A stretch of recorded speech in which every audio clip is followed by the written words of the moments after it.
वलीमामू दर्गाह परिसरात मध्यरात्रीच्या सुमारास दगडफेक, पोलीस अधीक्षकांची घटनास्थळी भेट.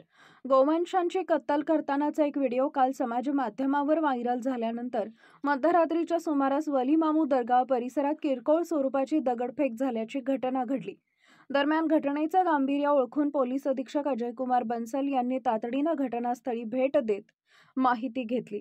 अधिकचा वाद वाढू नये म्हणून पोलिसांचा बंदोबस्त वाढवण्यात आला असून परिस्थिती नियंत्रणात असल्याचं पोलीस अधीक्षक यांनी म्हटलंय.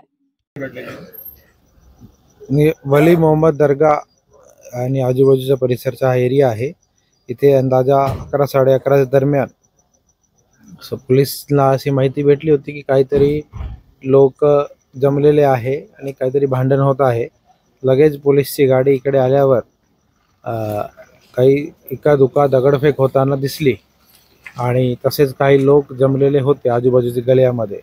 तर पोलिसांनी लगेच सदर बाजार पोलीसची गाडी होती, त्यांनी इतर फोर्स बोलवला आणि सर्व लोकांना हाकलून दिलेला आहे. आतापर्यंत कोणीही काही इंजर्ड वगैरे आतापर्यंत नाही आलेला आहे आमच्यासमोर, पण थोडाफार प्रमाणात अस्तव्यस्त दगड वगैरे दिसत आहे. 1-2 गाडीचे काच फुटलेले दिसलेले आहे घटनास्थळावरून. त्यातून पोलीस स्वतःहून FIR दाखल करणार आहे आणि जो कोणी याच्यामध्ये इन्व्हॉल्व आहे आजूबाजूचे कॅमेरे वगैरे बघून त्यांना आयडेंटिफाय करून पुढची कारवाई करणार आहे. गोळीबार भी झाला असल्या प्राथमिक माहिती नाही, असे काही गोळीबार वगैरेचं काहीच घटना नाही आहे. कोणी आतापर्यंत कुठल्याच प्रकारच्या इंजर्ड आतापर्यंत समोर नाही आलेला आहे. इव्हन काही दगडणी किंवा काही मुक्का मारणे आतापर्यंत नाही आलेला आहे. पुढे जर कोणी आला तर आम्ही त्याप्रमाणे कारवाई करू.